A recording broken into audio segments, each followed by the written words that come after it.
Now, Dr. Henry Jekyll is a well-respected scientist who's famous for his intellect, his gentlemanly qualities, and his dinner parties.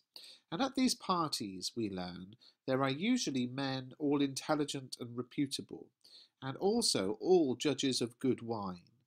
Now, Jekyll then is clearly presented as a member of the upper classes who is liked by his peers and used to the finer things in life. Jekyll is a man of 50 who is large, well-made, smooth-faced, with every mark of capacity and kindness. Stevenson, in his first presentation of Jekyll, is sure to present him as a character for whom we have positive feelings. He's shown to be the kind, generous Victorian gentleman.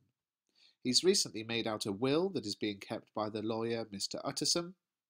Utterson, however, is disturbed by the will because Jekyll has decided that, should he die, he wants to leave his considerable fortune to a man by the name of Mr. Hyde.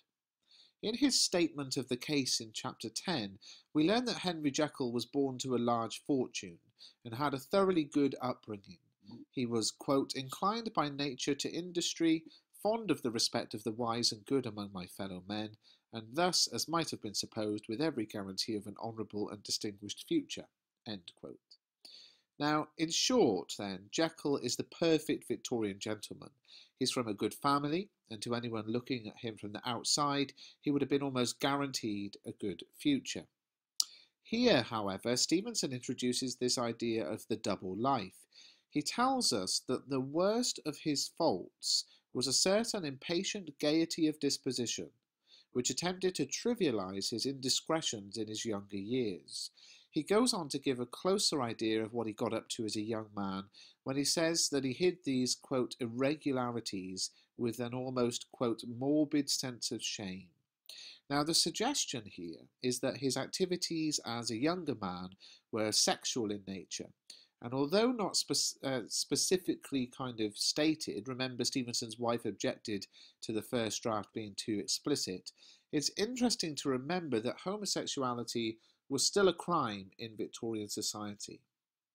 So Jekyll hides and represses these youthful indiscretions and says that he concealed his pleasures for the sake of his career and standing in society.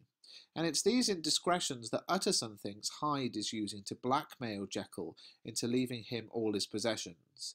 In covering up his youthful activities, Jekyll says that he came to realize the profound duplicity of life. And he begins to develop a theory or idea of how you might separate these two personalities, the good side and the bad side. And in his experiments, he develops a potion that, when drunk, transforms Henry Jekyll into Edward Hyde. Now, an interesting point to make here is that this novel is not simply a story about good versus evil, as it's often made out to be. While Edward Hyde is a distillation of pure evil, Henry Jekyll isn't all good. He admits that within himself he often fights his desires and compulsions in order to conform to Victorian society. He's a mixed character, and when he takes the potion he must have had some element of evil in him to create Hyde. He says himself that, had he approached his discovery in a more noble spirit, had he risked the experiment while under the empire of generous or pious aspirations, all must have been otherwise, and from the experiment come forth an angel instead of a fiend. Now, what Jekyll is saying here is that he was looking for an excuse or a way to carry out these concealed pleasures of his when he took the potion, and from that beginning was spawned Hyde. If he'd been good in his intentions, the creature that he transformed into would have been good. So rather than the potion separating good from evil, it can be viewed as distilling and separating true desires. And again, when read in Victorian times, this idea would have been very unsettling, especially given the added sexual undertones. Ultimately, Jekyll is too weak to contain Hyde. At first he intends to use Hyde to fulfil his pleasures. He tells the servants of his own house that the man, Edward Hyde, is to be allowed full access to the house and not to be spoken to. He also sets up an apartment for Hyde in Soho, one of the seedier areas of London at the time, and continues to take the potion to transform into Hyde, and then in the morning change back into the respectable Henry Jekyll. Over time, though, Hyde begins to appear when he wants to. Jekyll loses control, and this is one of the most worrying allegories of the story. Is Stevenson saying here that if we give in to our darker sides, they will ultimately end up winning out over our good?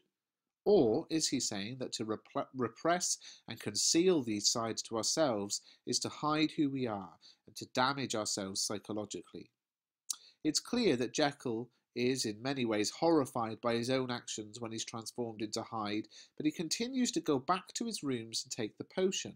And at one point in the novel, Dr. Jekyll assures Mr. Utterson there is nothing to worry about, and if he wished, Hyde would disappear never to return. We come to realise, of course, this isn't true, and in fact echoes the words of many addicts before and since. Guys, I hope you found this video useful. Please do subscribe to the channel.